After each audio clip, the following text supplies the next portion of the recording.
আমি যে গুদক রান্না করি এই ভিডিওগুলো দেখতে কিন্তু তোমরা অনেক বেশি পছন্দ করো। তবে আজকেও কিন্তু নিয়ে আইছি গুদক। তবে আজকেরটা কিন্তু বাঁশকরুলের গুদক না, আজকে কিসের গুদক বানাইতাছি জানতে হলে ভিডিওটা দেখো। আর যারা বুঝতে পারছো তারা তো বুঝতেই পারছো। চলো তাহলে ভিডিওটা শুরু করি।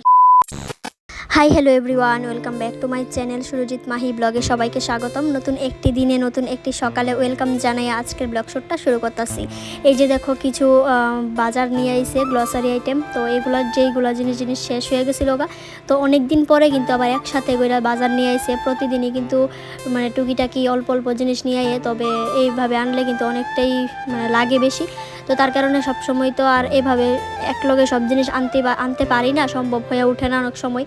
তো অনেক দিন পরে কিন্তু সব কিছু আবার একলগে বাজার নিয়ে আইছে। তারপরে দেখো এদিক দিয়ে নিজে আবার সব কিছু গুছগাছ করে নিতেছে। যেগুলো তাইনে পারবো ওইগুলো কিন্তু গুছাইতেছে, আর বাকিগুলো কিন্তু আমি নিজেই গুছামো।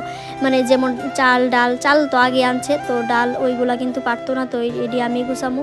তো বিস্কিট, ম্যাগির প্যাকেট, তারপরে আরও বাকি যে জিনিসগুলো এখন লাগতো না ওইগুলো কিন্তু আনলার মধ্যে, মানে যে ড্রেসিং টেবিলটা আছে ওই ড্রেসিং টেবিলটার মধ্যে কিন্তু আমরা রাখি।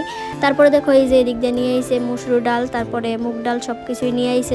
আমি কইছি অল্প অল্প করে আনার লাগে, কারণ আমরা ঘরে না ডাল তত বেশি খাওয়া হয় না। এই যে দেখো মুগ ডালটা, এটা না হইলেও 2 মাস হইব আনা হয়েছে। আমরা ঘরে মুগ ডাল খুবই কম খাওয়া হয়, মানে যখন নিরামিষ খাই, নিরামিষের দিনও আমরা মুগ ডাল খুব কম খাই। মানে ভাজি একটা তরকারি করে লাই সাজছে, কিন্তু তাই না ডাল খাইতে এত পছন্দ করে না। তারপরে দেখো আমি এদিকে ডাল ঢুকাইতেছিলাম, আর তাই না এসে আমার লগে একটু ফাইজলামি করতেছে, আমার সাথে একটু দুষ্টামি করতেছে, মাঝে মধ্যে এরকম হয়। তো তারপরে দেখো এদিক দিয়ে সব কিছু গ্লসারি আইটেম গুছগাছ কইরা, আর এদিকে মুড়িটা রয়ে গেছে। মুড়ি তো অনেকগুলো নিয়ে আইছে, অর্ধেক কিন্তু ঢুকাইছি আর অর্ধেকটা রয়ে গেছে, মানে জায়গা নাই যে কোন জায়গাতে রাখুম। তো তারপরে দেখো এদিক দিয়ে সন্ধ্যার সময় একটু চা বানিয়ে নিছি। আর এই যে একটা বন, এটা নিয়ে আইছে। বন না কি এটা আমি নিজেও কইতে পারি না, খাইতে একদমই ভালো লাগছে না আমার কাছে। তো আমি কইতেছি এটা কেড়ে আনছো, তো আমার কইতেছে আমি যেহেতু ফার্স্ট টাইম দেখছি, একবার তো আইনা সেটা ট্রাই করতে পারি কেমন টেস্ট লাগে খাইতে। তো খাইয়া দেখছি একদমই ভালো লাগছে না। তারপরে কিন্তু ওই দিক দিয়ে সেটা খাইয়া টেয়া সারছি। তারপরে অনেকক্ষণ সময় পরে কিন্তু আমি আবার ভিডিও শুট নিছি।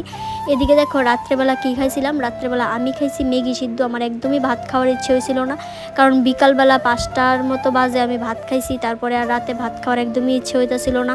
তারপরে সন্ধ্যার সময় আবার চা টিফিনও করছি, তো এই কারণে আর ভাতের ইচ্ছা নাই। তারপরে অল্প কিছু ভাত আসছিল, ওই ভাতগুলোরে কিন্তু আমি তাইনেরে ডিম দিয়ে ভাজা দিছি, মানে এগ রেস বানিয়ে দিছি। আর আমি একটা ম্যাগি সিদ্ধ করে নিছি। ম্যাগিটা অনেক দিন পরেই খাইতেছি, হঠাৎ ইচ্ছে করে ঠিকই, কিন্তু একসাথে যদি অনেক দিন ম্যাগি খাই তাহলে আর ভালো লাগে না খাইতে। তারপরে চলো দেখতে থাকো। 2000 years later. এটা হয়েছে পরের দিনের ভিডিও, যেদিন রবিবার আসছিল। আর রবিবারে তো আমরা দিকে নতুন বাজার হাট বাজার বসে।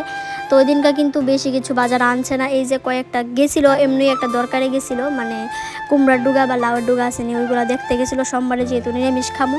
তো ডুগা তো আর পাইছে না, গিয়া কয়েকটা জিনিস নিয়ে আইছে, টমেটো, লেবু, উচ্ছে, তারপরে আর কি নিয়ে আইলো, ক্যাপসিকাম না কি জানি একটা মরিচের মতো। তারপরে এই দিক দিয়ে আনছে আবার কাঁচা লঙ্কা, ওইগুলা নিয়ে আইছে। তো সেরকম কিন্তু কোনো মাছ মাংস বা এরকম কোনো বাজার আনছে না। তো যেহেতু পরের দিন নিরামিষ খামো, আর আনা হয়েছে না। ঘরের মধ্যে মাছা জিনিস থাকলে বেশি একটা ভালো লাগে না নিরামিষটা খাইতে, মানে কেমন জানি লাগে। তো তার কারণে কিন্তু এই কারণে আর কিছু করছি না। তো রবিবারে দেখো শর্টকাট আমরা খাইছি গুদক। আর গুদকটা কিন্তু আমরা দুজনেই পছন্দ করি। আর জানো তো আমি করছি এদিনকা কলার থুরের গুদক। ওই দিনকা যে সুরজিৎ একটা কলার থুর আনছিল, ওইটা বাচ্চা রাখছিলাম, এত টেস্ট হয়েছে গুদকটা, মানে কি কমো। আমি এর আগে আরেকবার করছিলাম, বেশি একটা ভালো হয়েছিল না, কিন্তু এটার মধ্যে বেশি করে কাঁচা লঙ্কা দিছি, একটা আলু দিছি, 2টা বেগুন দিছি, আর দিছি কলার থুরটারে আমি আগে একটু জল ফালাই নিয়েছি, কারণ কলার থুরের থেকে তো অনেকটা কষ থাকে। তো আগে একটু সিদ্ধ করে ফালাইয়া তারপরে কিন্তু শুটকি পরিমাণ মতো একটু বেশি করে দিছি, দিয়া লবণ দিয়া বাস সিটি দিয়া দিছি। এত টেস্ট হয়েছে কলার থুরের গুদকটা, মানে আমি অক্ষণ দেখতাছি, ভিডিও এডিটিং যখন করতেছি তখনও আমার খুব ভালো লাগতেছে। তারপরে দেখো গুদকটা কিন্তু সিদ্ধ হয়ে গেছে গা।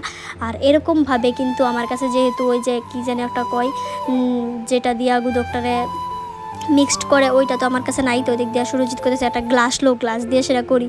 তারপরে আমি তো পারতাছি না, এত পরিমাণ গরম আসছিল, তো একটা বলের মধ্যে নিয়ে দিছি। আর এদিকে দেখো তাইনে সুন্দর করে এটারে মিক্সড করে আনিছে, মানে কি কমু। আমি এখন দেখতেছি এখনও ভালো লাগতেছে, জানি না কালারটা কেমন লাগতেছে, কিন্তু ওই যে কয় না যে কালারের স্বাদই মেইন, স্বাদ না। তেলে ঝুলে খাইলেই কিন্তু স্বাদ হয় না, অনেক সময় সিদ্ধ খাবারও অনেক টেস্ট লাগে। তো কালারটা হয়তো বেশি একটা ভালো লাগতেছে না তোমার কাছে, কিন্তু একবার যদি এরকম করে খায়া দেখতে পারো, মানে এই জিনিসটা তো অনেকটা উপকার। কলার থুর তো অনেকটাই ভালো, তোমরা সবাই জানো, কিন্তু কলার থুর যদি এরকমভাবে গুদক করে খাওয়া যায় সত্যি অনেক বেশি ভালো লাগছে, টেস্টও লাগছে, পেটও ভরছে, উপকারও হইলো। তো আজকের ভিডিওটা এতটুকুই রইলো। আজকের ভিডিওটা কেমন লাগছে অবশ্যই কিন্তু কমেন্ট করে জানাইবা। আবারও দেখা হইতেছে নতুন একটি দিনে নতুন আরেকটি ভিডিওতে। ততক্ষণে সবাই আমার পাশে থাকো, দেখতে থাকো আমার ব্লগ। টাটা সবাইকে।